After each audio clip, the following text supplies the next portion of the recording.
So now it's time to hear from you. We know when it comes to buying, renting, refinancing, so many of you have a lot of real estate questions. So we're giving our Metro Residential viewers the mic. We hit the streets in order to get your question. And then we'll give you all the answers. Here's the 411.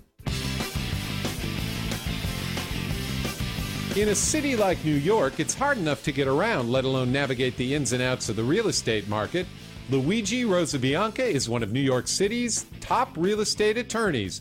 Really, few attorneys know real estate like Luigi. So when it comes to answering your real estate questions, he's our expert.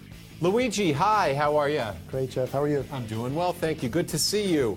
We got a great question this week. You ready? Love to hear it. Here we go. Hi, my name is Len Tobin. I live on the Upper East Side.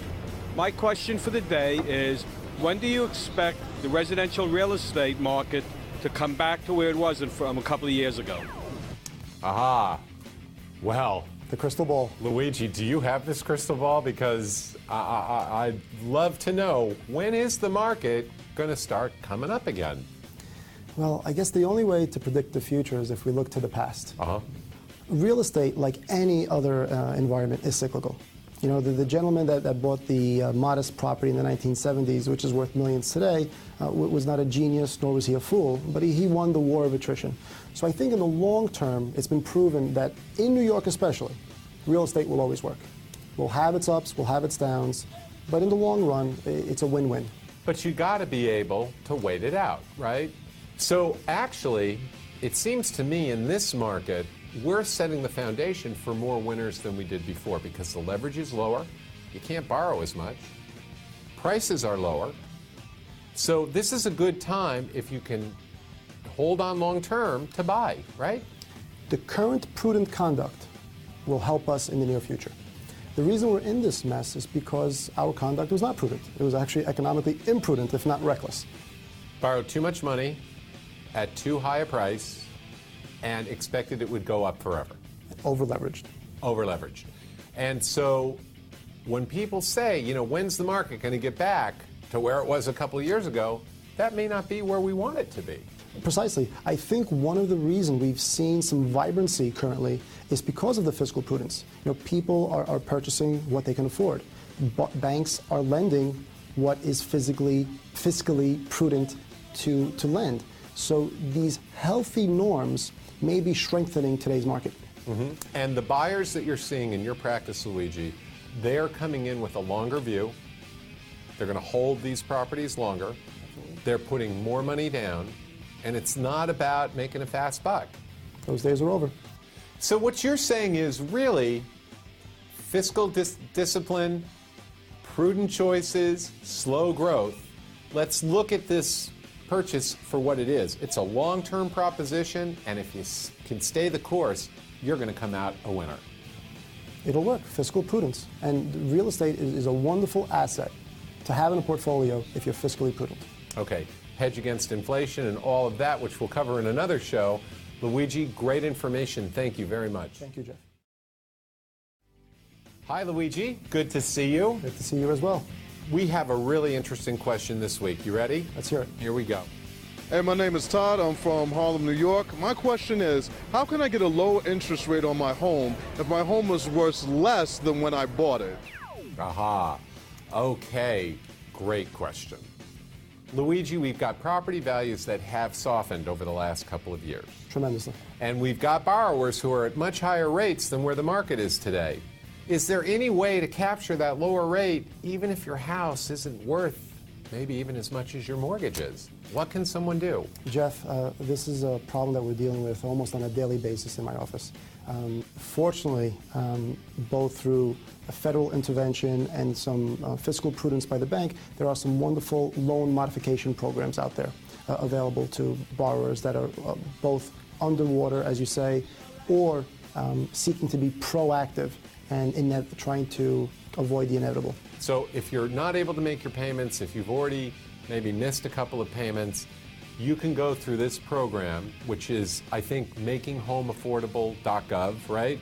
Jeff, what we found is that these programs, while tedious, right, if you're persistent and you're maniacal about your paperwork, can really prove effective. All right, so there you can anybody can access the system.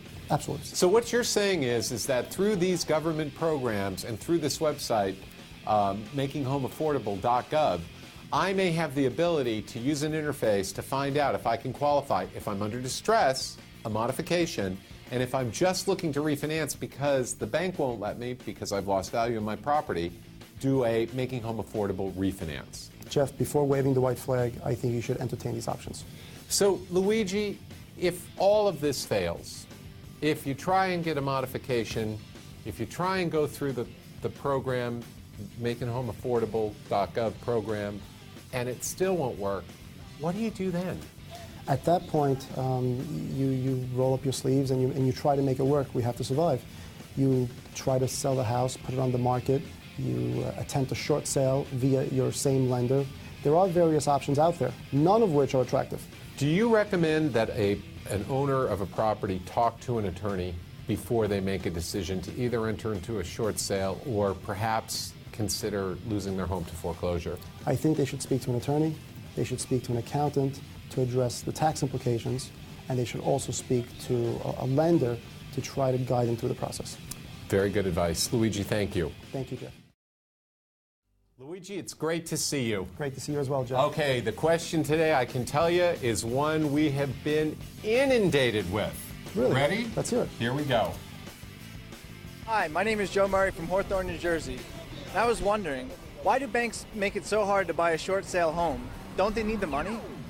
Aha. Luigi, the home is on the market as a short sale, which means what? Basically, the owner, the borrower, is asking his lender to take less money than he actually has outstanding on his loan. And the reason is, it's just not worth as much as he owes. There's no equity. He's so to speak, upside down. Okay. So we get this question constantly. Listen, the house is on the market as a short sale. I met all their terms. I agreed to pay the asking price. I forwarded all my information.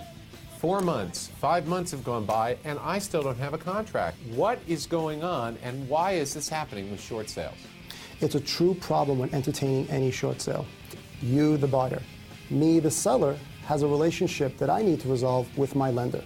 So unfortunately, you become the distressed third-party beneficiary of my financial distress. So once I can sort things out with my lender and go through the short sale application and get it approved, then I'll be able to sell it to you. I see. So the fact that a property's on the market as a short sale doesn't mean it's ever going to sell.